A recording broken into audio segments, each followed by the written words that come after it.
Welcome to the Reach the Stars podcast, a collection of conversations with cool people who do cool things. Brought to you by Papercraft Miracles. Each week, we'll bring you inspiring stories of persistence, passion, and purpose. With your host, Jonna Willoughby Lohr.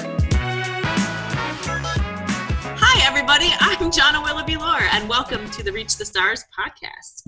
Today, our guest is Marie Rachelle. Can you tell everyone a little bit about yourself and who you are? Hi, my name is Marie Rachelle to be exact. I am a freelance social media manager. Been doing that for about 6 years. And this year I decided to bring Hamburg their first co-working space. So got my hands a little full. I also do the Freelance Business Week in the city of Buffalo. Awesome. So, where are you from originally? I grew up near Ellicottville, so Western New York. Not born, but raised. I was born in the Philippines, adopted as a baby. That's a story for another day, that's for sure. But I can't say born and raised, which is unfortunate. So, Close enough. Close enough. Close enough, that's for sure. So, I know you do a lot of work out in the business community. So, what would you say is like the number one thing that you're passionate about? You're like, you get up every day and you're like, oh man, I can't wait to do this. Oh, well, thank you for that. I work really hard to stay involved in our community in the best way. And, you know, the way that I feel like I can serve us as a community in the best light as well. So what I wake up every day and wanting to do really is helping people. I want to help people. I want to connect people. I like to call myself a community builder, a connector. And I feel like I wake up every single day trying to at least do one thing that, you know, pushes that through like in my life. So I definitely like to connect, bring people together, connect others. You know, if they're looking for something, I usually know someone or something to help. So that's what I like to do every day. Awesome. So I know you kind of have your current life and your former life. Do you want to? I do. That's a little bit about your former life and how you got to where you are now? That's really, honestly, that's so funny that you say it like that, because it's so true. So I'm 28 years old, but I was married young. I was married for a while. I decided to, you know, leave that marriage for a plethora of reasons, all as well, of course. But, you know, married for almost a decade, have 2 kids, obviously still have the kids, and just that life. So it was kind of I love that life. Of course, it's great. A little more traditional, was beautiful, but it wasn't necessarily bringing me everything I felt like, the relationship, at least everything that I felt like I could get or give out of this life. And as I grew from 20 years old to 28 years old, you change as a person, and, you know, in hopes that, you know, your relationships develop along with that. It doesn't always happen that way. Mm-hmm. So my new life, that was my old life, you know, a lot of things carried over, you know, my business, my ethic, my love for my children, of course. I did live in Florida for a little while, so that feels a little bit like my old life too. I was in Naples, Florida from 2013 to 17. So for about 4 years, the 4 years that Buffalo grew, I was gone. So when I moved back home, it was like moving back to a completely new city. So I got to relearn and re-love the city of Buffalo, which was really, really fun. But fast forwarding now to my new life, you know, me as a single mom with 2 kids, being a freelancer full time, you know, not having really like a safety net per se, what I had before, I feel like it's pushed me to be better. It's pushed me to do more.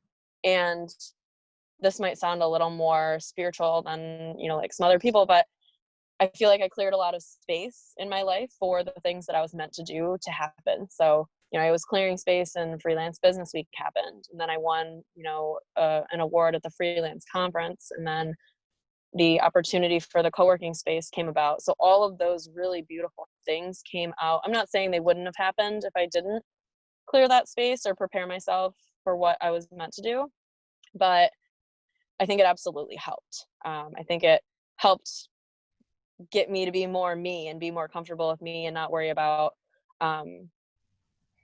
you know, maybe someone who wasn't as supportive as, you know, I would have needed or would need. So now I just do it myself.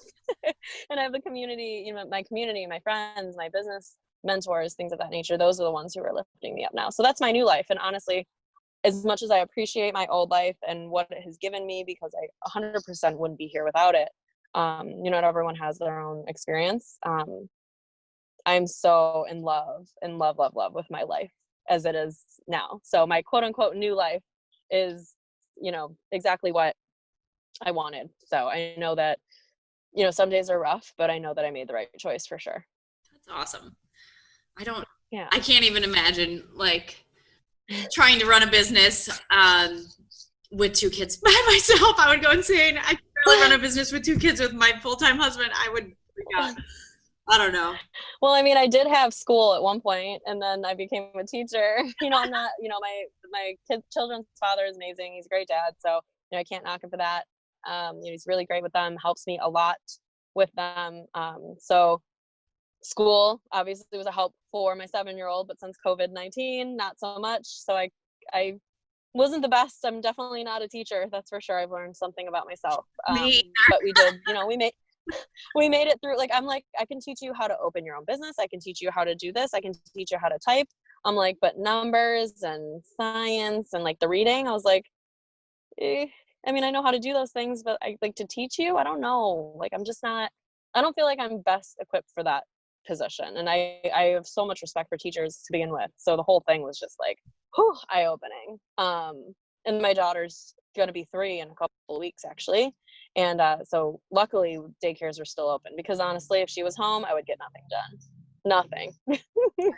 So thank God for yeah. come in to watch my like 4 days a week through most of this craziness. Right. And my kids are 5 and 2.5, so I would get zero things done around here. You know what it's like. Yeah. You know what it's like. I mean, I think everyone or anyone that listens to this that has children will empathize with our pain. As much as we love our children, we you know, we do a lot. The society that we have now, working, you know, networking, having businesses, having kids, it's a lot for one person to handle. It's a lot for 2 people to handle. It's a lot for 2 people. It's a lot. They were not kidding. I mean, it takes a village is not cheesy in my opinion. It's true as all get out. I will take any and all help I can get. That's definitely one thing I've learned as a parent. Take the help. Yeah. Like, just say yes. Ask for all of the help, and then some more. Ask for all the help. Yeah. Know when to tap out. Definitely. When I look at my Facebook memories, almost every single day, it's like from a previous year saying, "Can anyone come watch the kids?" Oh my gosh, that's hilarious. Mine are pictures of like when they're real little and stuff, and I'm like, oh, look how cute they were. Yeah. Look how cute I mean, they're cute now, but I mean, look how little and like sweet and nice, and now they're like they fight and they're all over the place. Yeah, I have 2 boys, and I mean, so far they say they're boys. We'll see what happens when they grow up. You know, they change their minds. That's totally fine with me, but they're pretty rambunctious, the 2 of them. I'm surprised you can't hear them right now. They're upstairs getting ready for bed. Oh, mine are with their father, so I am free as a bird, breathing easy tonight. Yeah, they're with their dad, but you know, they're upstairs. Yeah, no, mine are in a completely different area. But you know what? That's one thing I think out of my quote unquote new life. You know, like nights like tonight, I get to sit and do this. You know, I maybe couldn't do that before, maybe felt a little more stressed out now. So you get like this really nice, happy, fun, free version of me that, you know, I was definitely missing. So I'm really happy about like who I am, which I hope everyone gets the opportunity to feel that way, you know? Yeah. I'm super lucky that my husband puts up with as much of my crap as he does, because he's awesome. Oh, that's great. That's so awesome. Great with kids. Hey, you can. That's the number one requirement, right? Hey, if you can handle me and my shenanigans, then you're in. Yeah, he definitely. I don't know if he knew what he was signing up for when he got roped into this world, but I certainly would be where I am right now. Where I am supporting this. So, he's awesome. So plug for the hubby. Plug for the hubby, and for me, it's like cool. Yeah, I'm married to my work currently, so I'm also married to my work, which kind of makes my marriage suffer a little bit, because I think if he was not a total introvert that it might bother him more that I love to work so much. Yeah, no, that's definitely a good, I mean, for extroverts and introverts, they weren't kidding with the opposites, you know, it's like, let me do my thing, you do your thing. And that's, sometimes it works, you know, so I like that. So he appreciates the time that I want to go and talk to someone else that's not him. He's like, oh, you're gonna stop talking to me? Yes. Yes, totally. You know. Just for a second. Like, I love you, but that's great. Awesome. I mean, yeah, no, it's, I mean, to have a support system, whether it be, you know, husband, family, friends, what have you. I mean, you know, I've got the best one. So I'm super grateful for that. And I mean, you know it, we share a lot of the same connections. So. Yeah. So tell me a little bit more about this co-working space and how it came to be and what it means to you and the people who use it or are going to be using it. Sure. So the super fun, I think, overall theme for the co-working space is that, I know this is just it's almost overused, but I have to say it, just everything that's meant to be will be, because just from, you know, the investor finding me after having an article, like they did an article in the Hamburg Sun, does Hamburg need a co-working space? It's a little over a year ago. I was interviewed for that in addition to Unova Co-working, which is in Springville. I was interviewed for that, and my investor found me after that article and said, you know, basically approached me and asked if, you know, that was something that we really needed, how that would go about. I explained everything, pitched a plan basically, and like obtained an investor, which was unreal and really almost just felt like a dream. So I said that in my interview today, or the other day with Channel 7, I just said, it doesn't feel real, the whole thing, you know, so having my investor, and then wanting to open a co-working space, and then wanting to have a specific location with maybe a coffee shop nearby. We looked for a while and it wasn't necessarily available. We know how real estate is here. And then I was like, not I actually, my real estate agent I was working with, Chip Franco Forte over at Envision Real Estate. Amazing. I've known him since high school. Ironically enough, 2 other people we went to high school with own the cafe, so 49 Coffee. They own that. So here we are, you know, what we call Springvillians, you know, just from like kids from Springville, partnering up and, you know, opening the co-working space, adding the coffee. Super fun fact about, so it's 49 Coffee in Springville. They're at 49 Main Street, and the co-working space is at 4900 Lakeshore Road. So it's just like all these little things that lined up just so, like, just enough right, that just made everything so perfect. And it was all these little things, and I'm like, wow, it's kind of like in Hercules, you know, like when all the planets align, but instead of like the bad thing happening and all the monsters coming out, it was like a good thing happening.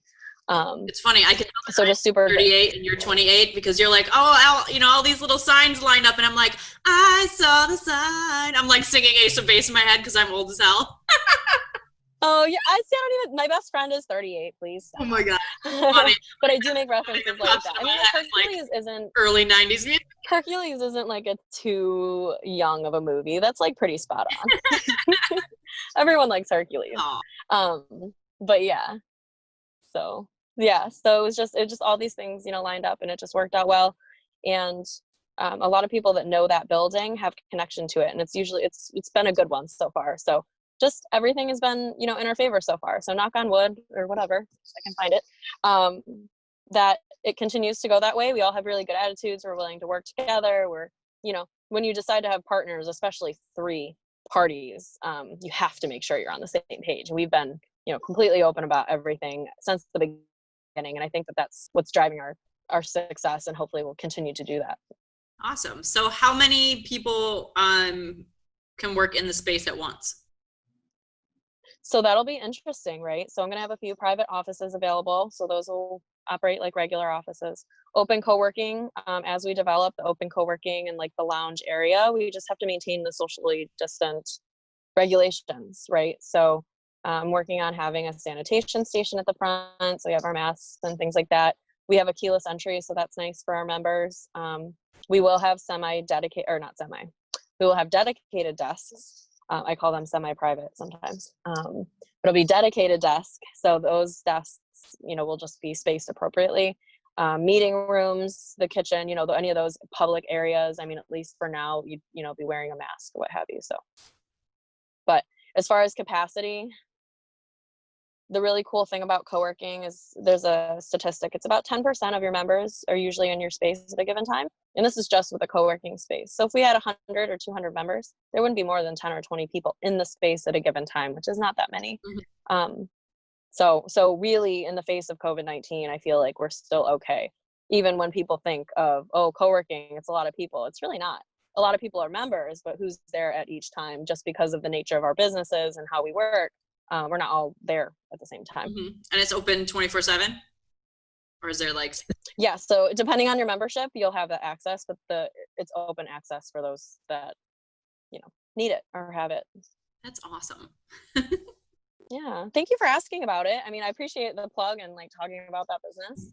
But I mean, I will talk about whatever. Awesome. So, as far as your own business, like, what's your favorite thing about it? I mean, what draws you to it? Why do you love doing what you do?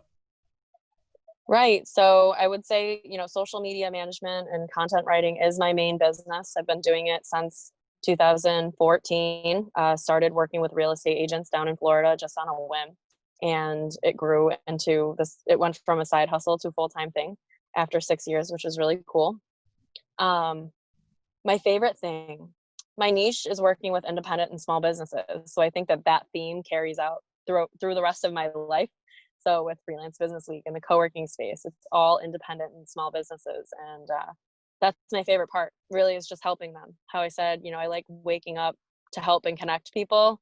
I can help and connect them in person, online. So it's just this full circle of really, again, I'm so blessed and grateful to be able to do what I love and what I feel like I was created to do for a living, and ultimately make money doing it. So, and if anyone, wants to do that, or, feels like they want to do it, or there's things in the way, like, I want to be there for them.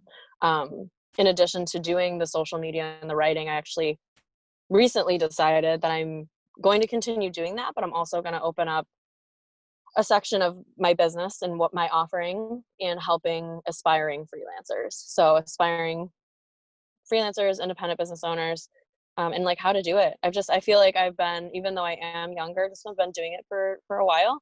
I feel experienced enough that I can kind of help them maneuver starting new. Because really, it's funny when you start thinking about how long you've been doing something, you're like, oh yeah, I did that. I forget I opened a nail salon in Florida sometimes. So it's just, sometimes I write down like my accomplishments so I can remember the things that I've done, to be like, yeah, you know what? I do know what I'm talking about. I can help other people figure out, what they need, or, or help them in a valuable way. So that's awesome. Yeah, it's funny how you think back, like, oh, that wasn't that long ago, and you're like, yeah, that was like 10 years ago. Right, like, oh, I opened a nail salon, that was 3 years ago. Gosh. Like a brand new nail salon on the water in Naples, Florida. I'm like, yeah, it wasn't that long ago. I mean, Evelyn's almost 3. I opened it when I was pregnant with her, so it was just insane. Yeah, time flies when you're having fun, right? Oh, it's like, I think back on some of the things that I've done, and I'm like, I have worked 2 jobs that were not the business that I run for 5 years each as an adult. And I also ran an underground art venue that had shows 6 nights a week. That's what I'm saying. Like, there's so much stuff I don't know about you that I'm so excited to learn. I mean, it's funny because, like, most people in the community these days know me as like, oh, you're that chick that owns that paper business or whatever. But before I was working in this a lot, I've been a poet and a musician for most of my life. So I did that. Like, wow. I was playing out shows, playing in bars, doing poetry slams, traveling all over the place. Oh, poetry slams. So cool. I love that. I'm interviewing for the podcast are all like slam poets that I know, like, from years and years and years ago. Like, I was on the first poetry slam team to ever go to the National Poetry Slam from Buffalo, like, ever. And it was awesome. It was amazing. Like, go and like meet, all of the top, slam poets in like 2006. It was amazing. to be able to be Cool. connected to so many people like that. So like, I know that my social network, because of my experience out in the arts community, well, that's great. I mean, it keeps it diverse too. So that's super fun. yeah. So I have my like artsy Super people and my poetry people. My mother was a poet. I've been going to poetry readings like my entire life. Like I have like connections there. And then I've been playing with my band Bloodthirsty Vegans since 2008. So we played a lot of shows in a lot of places. And so we're still technically a band, still to this perform and stuff like that. It's been a little crazy trying to rehearse through COVID, so can't really be doing that. Right. You're gonna be doing the Zoom calls with the 5 people, hitting, going at it together throughout. It's really, really hard. It's so hard. Everyone doesn't have an excellent internet connection to try to do that. So I know what you mean. It's tough. We're gonna try and do some socially distant outdoor practices in the next couple weeks. Cool. That'll be fun. At least jam for the neighbors. They don't call it quarantine fam for nothing, Yeah, I've been debating adding some people to my fam because I just my quarantine fam. I know. You gotta choose wisely, but no, we're getting there. So I feel like we're getting there. That's for sure. I really love my business. Obviously, like I love being in my office. Like I come down into my office every day and I'm like, I get to go to work today. And I'm like, it doesn't even feel like work all day because they're all just things that I've been dreaming about doing since I was 19 years old. And that's funny that you said that about getting to go to work. It's either you got that from Stephanie or Stephanie got it from you, or we all learned it in the same place. Because when we're having a down day, right, we're like, oh, I have to get this done today. I have to do this. It's like, no, you get to do this. You get to go to work. You get to have to turn this in today. Like, switching your thinking. And then if you're having a rough day or something, it's like, man, it's just been, you kind of want to just tell yourself to shut it. You're like, I just have fun at work, but it's tough because I always like my soul's home base is in like poetry and performing and sharing with people. And so for a long time working in my business, I worked alone. And now I have a team, which is super awesome. I got 3 people, which is like crazy awesome. That's great. So it makes it a little bit different to have people in the office, especially now that they're back in the office after the quarantine. But it's been a weird struggle for me to like spend so much of my focus for a bunch of years on business and not as much on the, like the poetry and performing and music and, like my socializing side of me. So that's partly why I started doing this podcast, because I was like, I want to connect with my people again in a different way and like have a place for all those stories that people are sharing to live. So that's why I started. I think this is great. Well, I mean, the cool thing about the Coworking Spaces is that we're building a podcast studio. So I don't know if you've heard of the Hurdle Sound Lab, but they're going to help me build a podcast, not an actual sound production area, but just a soundproof room to do podcasts. So I would love to host you there, or like anyone, so it'll be super fun.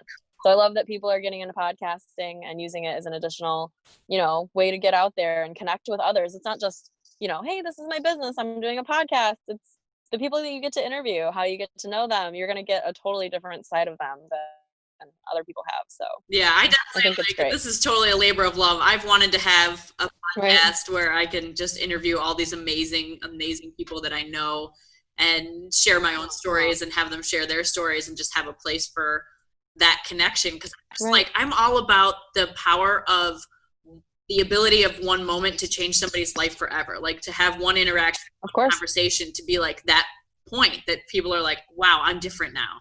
And I love focusing on that. And it really is like, it kind of took all of the quarantine and like all of the time really like thinking about what is really at the heart of my business and everything that I do. And it's that. It's like, I'm all about like intentionally crafting that moment for people. And I love that. Oh my gosh. See, but figuring that out, I mean, it takes time and some people never figure that out. So, it's amazing. It's definitely, for me, like I said, just having that passion, knowing what I was made for and doing it and being, blessed enough to be able to do it is like, all right, let's do this and help other people get there too.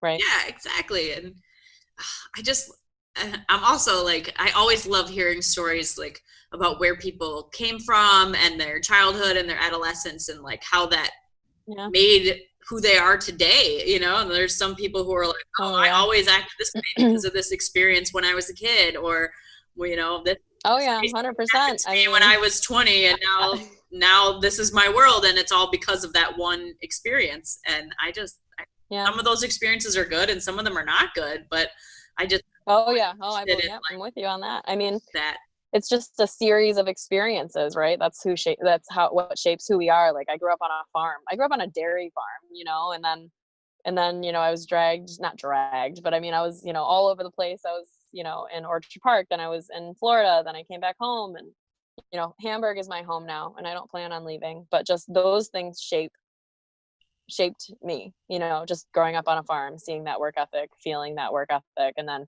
owning my own thing and working in corporations, like just all those little experiences, they you know, they shape you. So they definitely do. Super grateful. Yeah. So I at the end of all the podcasts, I do 5 questions, the same 5 questions per person. Okay, I'm excited for these actually. When you said it at the beginning, like a job interview. Okay, a little bit. So fun. The first one is, tell me about an experience that shaped who you are today, aside from being on the dairy farm. Oh yeah, well, you know, definitely being on the dairy farm. I mean, I was an only child, so that absolutely shaped me. Let's see. So what really, really shaped me? It's a really good question. I think, I mean, just because it's so fresh, I think just my relationship, you know, my serious relationship for, you know, a good chunk of my life shaped me. You know, that experience, obviously, you know, having that relationship with a lot of ups and downs and things like that. And I learned a lot there. I learned a lot about myself, a lot about how I interact with people, how I want to interact with people, how I want to make other people feel. And then also just being confident in your choices, right? So I mean, of course I didn't want to make the decision to, or we because we made it together, we didn't want to make a decision to have a failed marriage. Like no one wants that. But just making a decision like that together, which I'm super, super grateful we could do. But then I think what's more important just beyond that is knowing that I made that right choice. Like I said, that happened and it was like really tough. It was a lot. It was tough. You know, I had to adjust to a whole new life.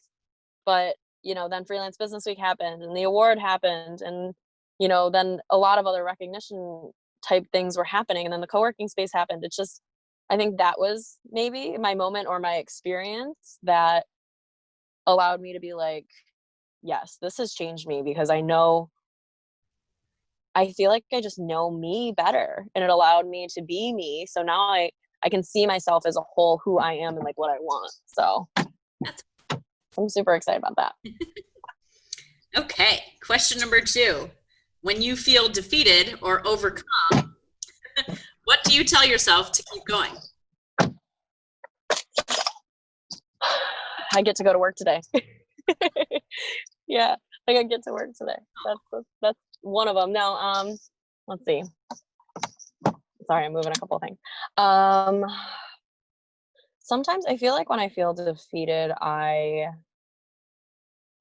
like to just take a step back. So I don't really think I say anything to myself other than just breathe, do what you got to do to like reset and then just overcome whatever it is that you have to do. Because most likely if it's something like that, it's something that you can't really avoid. You know, you just got to muddle through it, whatever it is.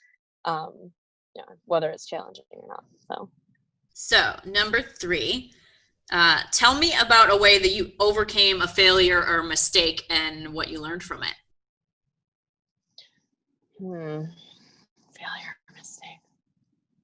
I have plenty of those. Which one? Let's see. Well, you know what? So opening the nail salon, right? So I opened the nail salon. Oh, sorry, my finger was over the camera.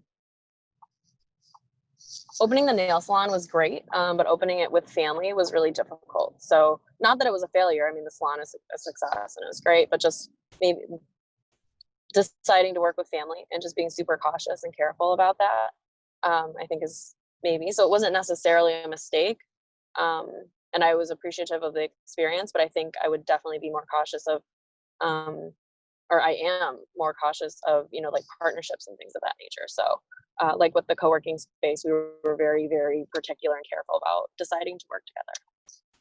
Okay, so number 4 is, what trait or habit is most responsible for keeping you on track?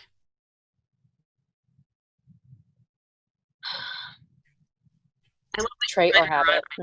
Definitely my energy. It's just going to be my energy.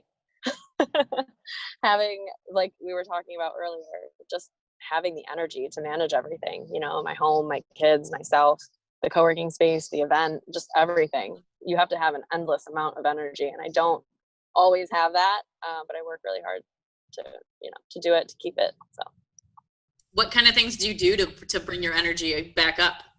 Or when you feel like your cup is getting empty, what do you do? I like to take a step back. So kind of the same thing of what I said earlier. Sorry if I'm repeating an answer. But just, I guess, growing up in the country and stuff, I like to just be like, all right, I'm going to turn my stuff off and go chill in Ellicottville for the weekend or whatever. I like to do that a lot. A silent retreat is next up on the list. I've never done that before, and I think people really would like pay money to see me not talk. So yeah, seriously, same here. Someday. Oh my god, no. Super hard for me. Yeah. Right. But I've heard really good things about it, and I admire people that can do that. So maybe someday. Definitely someday. Yeah, I was in this Zoom poetry event the other day with Sonia Renee Taylor. I don't know if you know who she is. She's amazing. You should totally Instagram follow her. She's so cool. And you should send me her profile. That'd be awesome. I definitely will. She's like a world-class powerhouse in so many ways. But I asked her, because she's always like giving of her energy to others to educate them and to really work, seems like every minute of the day, to change the world and do amazing things. And I asked her, like, how do you find all that energy, and where do you get it from? And she said, I only give from my overflow. Yeah, I believe whatever. And I honestly, I can say that I feel that way and that I operate that way, because if I don't feel 100%, I can't give anything to anyone else. I never really thought about it that way, that like whatever is in your cup is for you, and you can only give what's extra. That's amazing. Honestly, that's great. And I'm glad that, hey, those little moments, right? Like you learned that then and you were different. That was totally one of them. And I was like, zing, what? In my face. Great. There was a whole book. So when you talk about that moment, the You Are a Badass at Making Money, that book by Jen Sincero, that whole book was a moment for me. I mean, it taught me so much about earning money, my mindset about money, earning money, how to charge, things like that. It was a great book. What's it called? You're a Badass at Making Money by Jen Sincero. The last question is, what's the best piece of advice that you've ever gotten, and what's the best piece of advice that you would give to somebody else? Best piece of advice I've ever gotten. It's not so much, does it have to be business related? No. Okay, cool. Because I'm just trying to think about what I would want. Best piece of advice. That's a hard one. I feel like I would want to have known this one before I came on. Oh, Loving I have a minute, right? I can think about happening in the back of your video. I love this. I know, like I can think about this. Yeah, this is my life. Let's see. I appreciate you like letting me do this in my car. That's great. So real life. Best piece of advice. Right. This is hard. I wish I could pause it so I could think.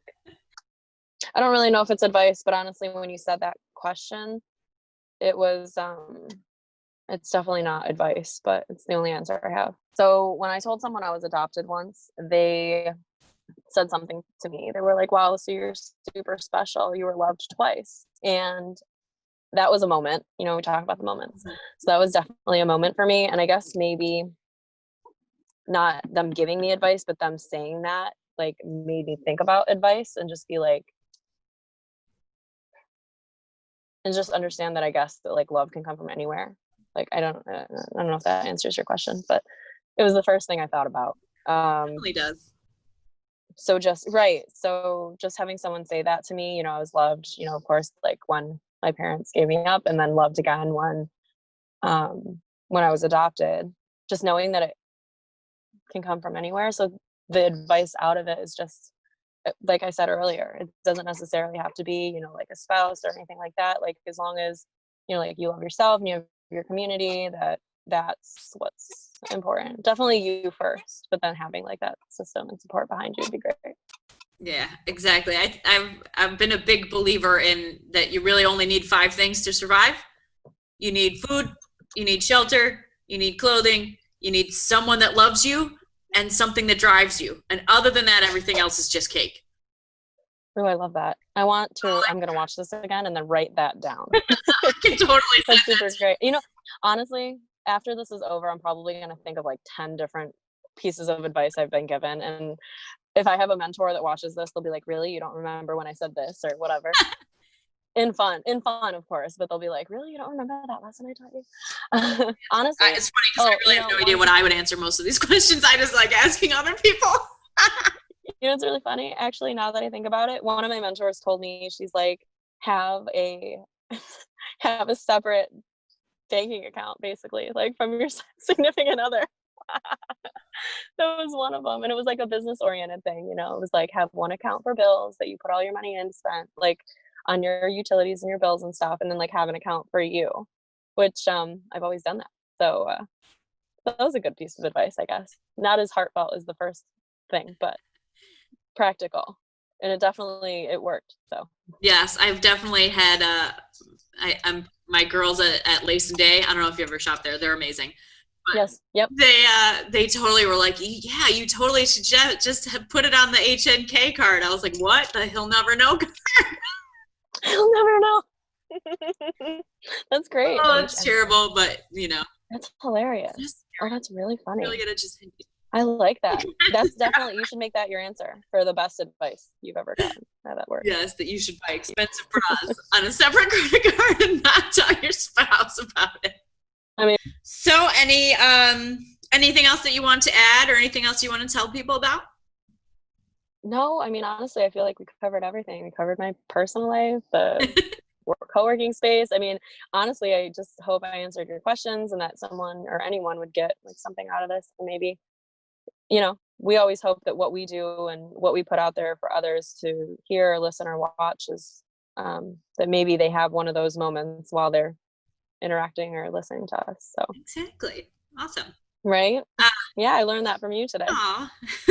So if you want to tell people where they can find you, where they can find your business, where you're at on Instagram and whatnot, that's always good too. And I'll link all those in the show notes when I figure out. Awesome. Thank you. When you figure out. Well, so right now I want to say my main site, let's just do convergencecoworking.com. It's where you can find out anything about the co-working space. I'm on Instagram. It's just my name. It's Marie Rachelle with an underscore. Cool. Well, thank you very much. I hope you had a good time.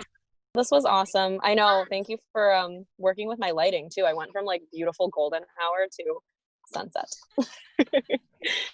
So I just love that it's real life, like this is quarantine. This is life. Like I had to run someone, do an interview in my car, whatever, And hey, if anybody, people aren't alone. I'm not the only, we're not alone. We do stuff like this all the time. So. I've been calling it, because my friend Maud White, who's super, super amazing, at the beginning of all the quarantine, when everything shut down and people were like just calling it quarantine and calling it isolation, and she's like, dude, I can't handle this. Like, I can't handle having that be the language that surrounds me in my life. And she was like, we have to come up with something better.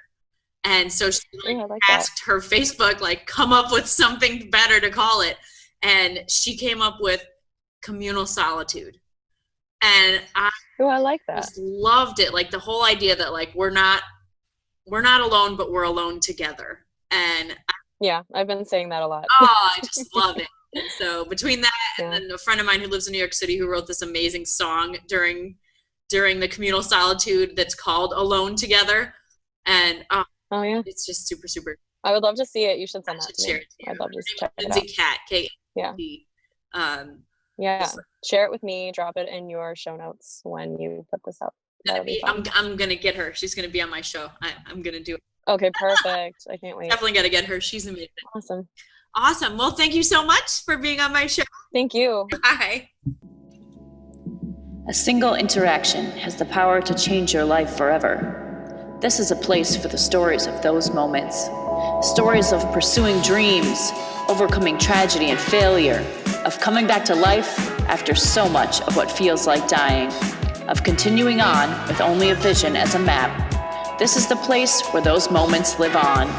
Come sit by the fire, look up at the stars, and be forever changed too.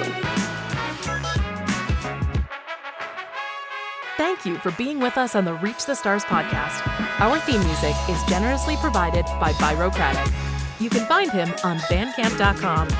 Thank you to all of our current patrons, guests, and everyone else who helps make this dream a reality.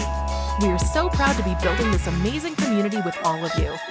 If you love this podcast, please consider sharing with a friend, leaving a review on iTunes, and becoming a patron at www.patreon.com/reachthestars. Don't forget to subscribe to our YouTube channel to see the videos of these conversations. We'll see you next week. In the meantime, do something cool and tell us about it.